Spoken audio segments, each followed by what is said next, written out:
Well, good afternoon, everyone. Welcome to Out on the Ranch with Dr. Lee.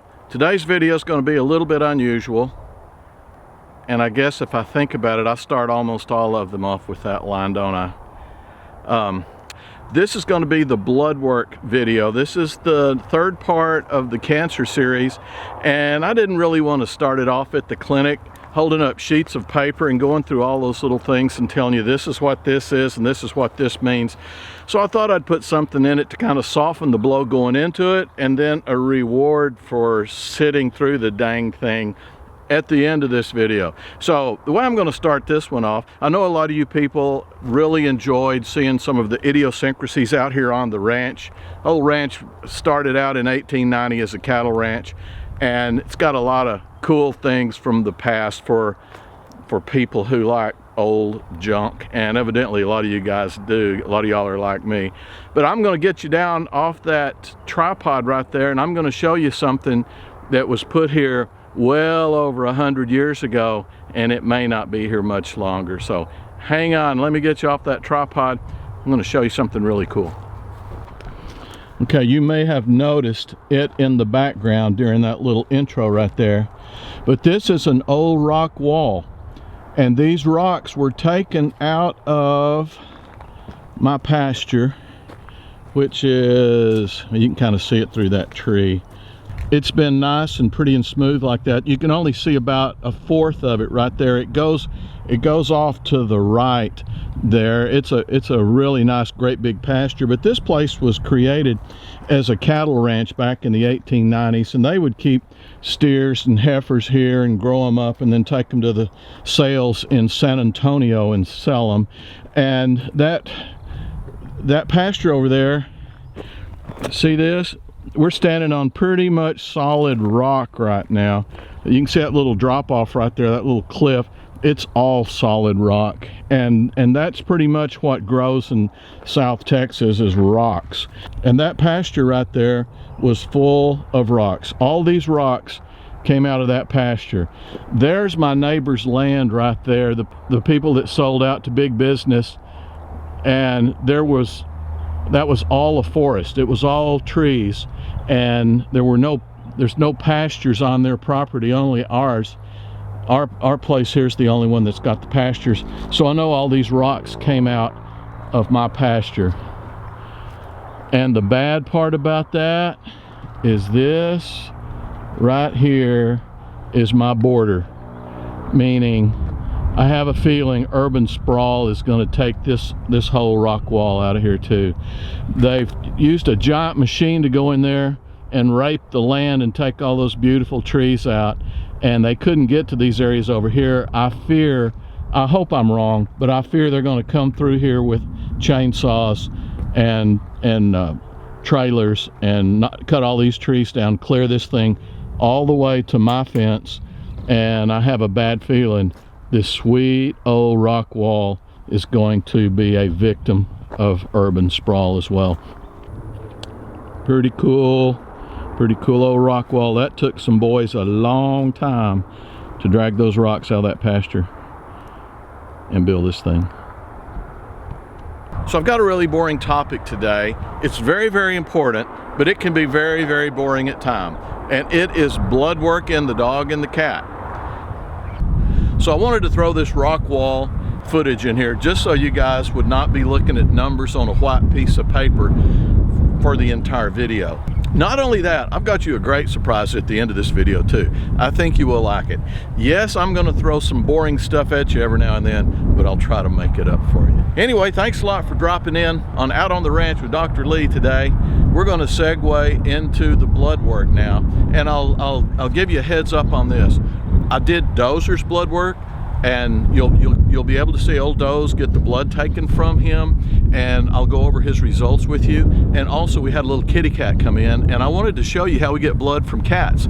It's a whole lot different from the way we get it from dogs, and cats aren't always the most compliant. But we had a little kitty named Cece, and she came in. Her mom and dad thought she was dying, and you know, And she's an older cat, so she may have very well been on her way out.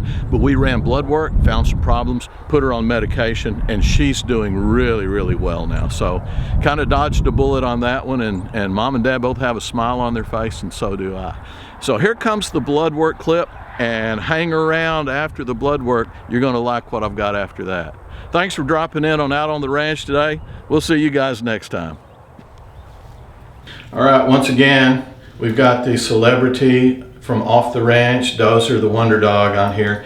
And as part of, and I shouldn't give him a treat, he's drooling now. An important part of a good physical exam is also checking what's going on the inside of the dogs, how all their organs are responding and all, and especially in a dog Dozer's age. And as you know, they age 7 times faster than we do, so it's really important year to year to see what's going on internally. So I'm going to get a little bit of blood from Dozer, and I'm going to send it to the lab, and then when the results come back, then we'll go over that with you too, so that when you see the blood work on your animal, it doesn't look all Greek. You'll be able to kind of have an idea what all these things mean. But anyway, old Dozer's a pretty good patient here, and he's got good veins, and we'll put a little tourniquet on him. See if we can get the vein to raise up.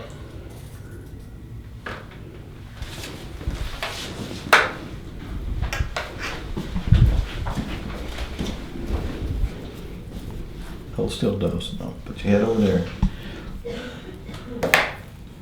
And in most places, Michelle's holding the leg, not the camera. But then again, most dogs aren't as good as Dozer. Hold still. Good boy. Good boy. Yeah, get your little face back out of the way, Dozer.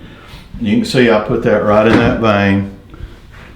And now we're getting some blood from him. I'm going to pump his little fist a little bit. And Dozer, you'll get a glass of orange juice and a candy bar when we're done here, bud. Or at least another cookie.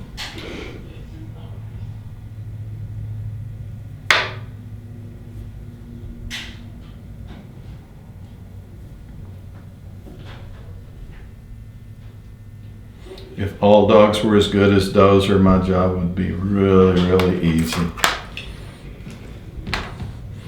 So anyway, it's as easy as that. And we'll prep this blood and send it off to the lab.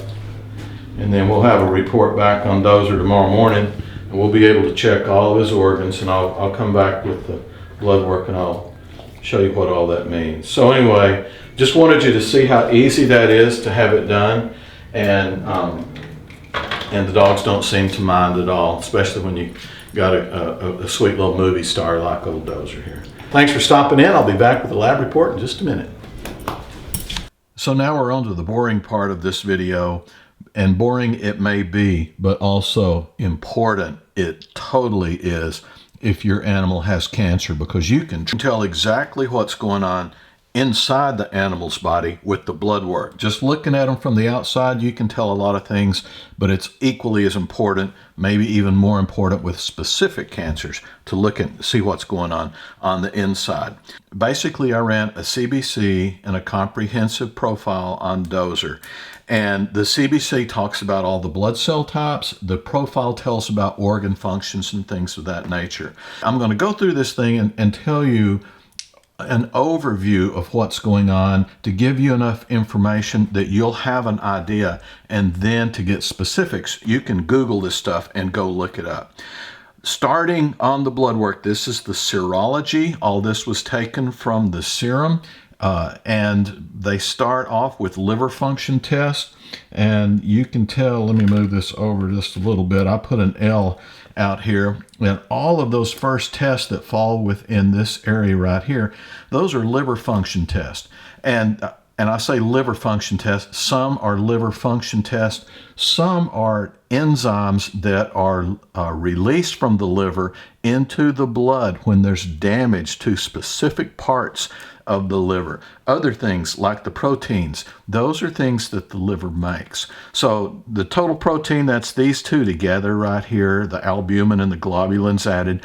And when you look at blood work, these are Dozer's numbers right here, And these are the normal ranges over here on this side. You always want the patient's numbers to be within these two numbers right here. So we want the total protein between 5.0 and 7.4, and dosers is 6.1, so that's perfect.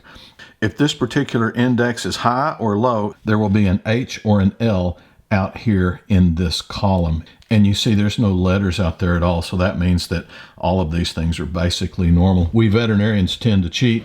We just kind of look at that column right there, and if you don't see any H's or L's, you'll know that the dog or kitty cat's doing just fine. But looking at Dozer's blood work, this is the liver up here. Everything's good. These next tests, from right here down to here, these are kidney function tests. These are all waste products that should be removed by the kidney. And when the kidneys are not functioning correctly, these build up in the blood. And when we run the blood work, we'll see elevations. You'll see H's out here, or if the animals have not been eating much, or if they've really been drinking excessive amounts of water, some of these numbers will be lower than they should be. These next values down here are basically, well, there's the glucose right there. You guys all know what that is. That's looking for diabetes. And then coming on down, all of these things, those are the electrolytes. And as you can see, all Dozer's numbers are good. Coming down even further there, you'll see the lipids, the cholesterol, the triglycerides. That's just the fats in the blood.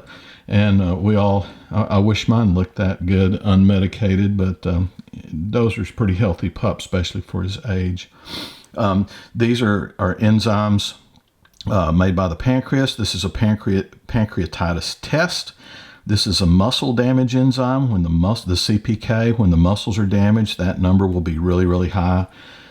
Things like animals that have been hit by a car, anytime there's a lot of muscle damage, even a cat bite abscess will cause an elevation in that. So that's this whole area up here. That's basically, like I said, serology, because those numbers are taken from the serum, and they give you a good overview of what's going on in the body as far as the organs are concerned. And for specific diseases, the docs will usually give you a copy of this, and you can go home and Google these things and see exactly what they are and what they mean. For me to go through all that for you today would be so boring. I would never do that to you. But that was our serology. Now we go to the CBC. That's the complete blood count. White blood cell count, red blood cell count. Basically the same thing as in humans. White blood cells are very commonly elevated with inflammation and infection. Red blood cells commonly depressed with anemia, increased with dehydration. There's the hemoglobin, that's that HGB that's responsible for carrying the oxygen. The rest of these parameters have to do with the amount of red blood cells there are compared to the serum. Also has to do with the maturity of the red blood cells, how mature they are, how well they can do their job, which is to carry oxygen. If the red blood cells are diseased, if they're too young, if they're worn out, if they have enough hemoglobin in them to do their job, things of that nature. And the rest, there's the platelets right there. Those are responsible for clotting blood. When dogs have Ehrlichia or they've eaten rat poison, platelets will be really, really low. And you know you need to get in there and give them something or they will start bleeding and you can't control it. This thing called the differential is a breakdown of all the different type of white blood cells, and you can tell problems that are going on by which one of these is elevated and which one is not. It'll tell if you've got bacterial infections, viral infections, parasites, allergies, things of that nature. And of course, we also ran a heartworm test on Dozer just to make sure he does not have heartworms. And we also ran a total T4, which gives us an indication that his thyroid gland is working normally. So with this 1.5 pages of information here, we can tell a whole lot about old Dozer. He's a good, healthy dog.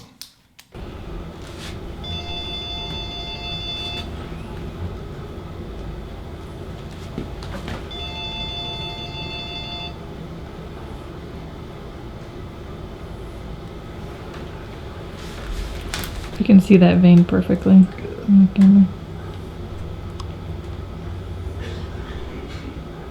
down here. Go kitty. Go kitty. Go kitty.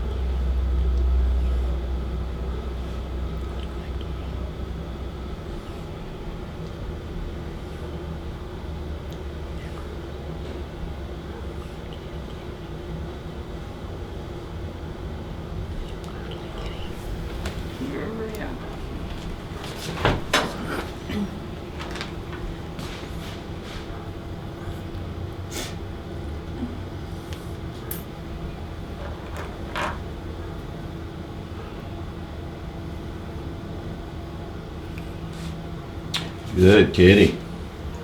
Good kitty cat. Easy as that. And here's the blood work on our kitty cat. And you can see on this one, she is not nearly as healthy as Dozer is. First thing you notice right there are these highs out here in this column. That ALT that's high right there, that's an indication that there's some inflammation going on in her liver that's caused some of her liver cells to rupture and release that enzyme into the blood. Also, when you see this next one down there, which is the total bilirubin, that is the jaundicing in liver patients, the yellowing that you see in liver patients. And that number, like you see over here, shouldn't be over 0.4, and hers is 0.7. So she's got some inflammation of the liver going on there. And we look further on down here to see a little bit more of these tests. And you can see some more highs down there as well. Amylase being an enzyme made by the pancreas, and then this little pancreatitis test, both of these being high, gives you an indication that not only does she have some issues going on with her liver, but also with her pancreas as well. And then coming down here, looking further down, onto her white blood cell count. It's extremely high, 23,000. We usually see cats her age, and she's an old kitty. She's 15 years old. And we see most of these little kitties coming in with a white blood cell count around 6,000 to 8,000. The normal range, as you can see there, can go up to 16,000, but she's at, my goodness, she's at 23,000. So she's got something pretty substantial going on. And let's see what we got on this back page here too. And on this page, you'll see a few things that are also elevated down here. And this is the differential. This is the breakdown of the different types of white blood cells. And this will show you what that really high white blood cell count was consisting of. And it's neutrophils and monocytes and eosinophils. So you can tell by what's going on there what type of infections they have and how to treat them. Basically, this little kitty cat came in and her owners thought she was dying. Again, she's an old kitty cat. She had quit eating and had absolutely no energy whatsoever. She was running a fever and she had all these other problems going on. So we put her on some antibiotics. And we also put her on some anti-inflammatories, and within 2 days, she felt better and started to eat well at home. And a week later, she was doing really, really well at home, pretty much back to normal. And her mom and her dad were really, really delighted to see that, and so was I, because I love that little cat. She's a real sweet little kitty, and the people are just wonderful people too. So there's the blood work. We showed you Dozer so we could explain it to you. And we showed you Cece also, the little kitty cat that was sick, and her blood work showed us that she was diseased, and it also showed us what was going on, and then that's the way we knew how to treat her to get her well. So I really thank you guys for sitting through that. I hope you're still sitting there. I know blood work can be really, really boring sometimes, but basically, what I just showed you is a miracle compared to what we had when I first started out in veterinary medicine 30 years ago. To get this much information from a dog's blood, I used to have to pull the blood, and then we would spin the blood down, package the blood, put it on ice, and send it to Texas A&M. And the whole process would take about a week, and usually whatever was going in the dog, we had already figured out by the time we got the results back. But not only that, it usually cost about $300, and that is 1980s dollars. That was a lot of money back then, and it was really a pain to get it done. We didn't have these nice blood machines in our own clinic, or the ability to put blood out in a box and a courier picks it up at night, takes it from San Antonio to Dallas, and then the next morning I've got all the information on my fax machine or computers.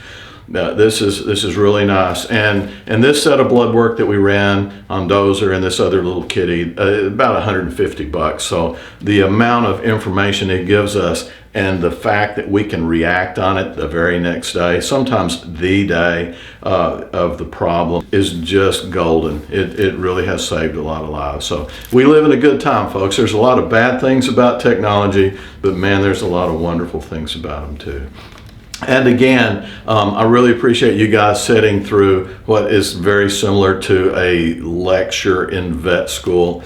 And I hope that didn't bore you too badly. And to reward you for your good behavior, for you sitting there and not leaving me terrible comments, I've got a little present for you. So you guys get ready. Here comes a whole bunch of cute. We'll see you next time on Out on the Ranch with Dr. Lee.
Sloan, who you got here today, girl? This is salty bacon.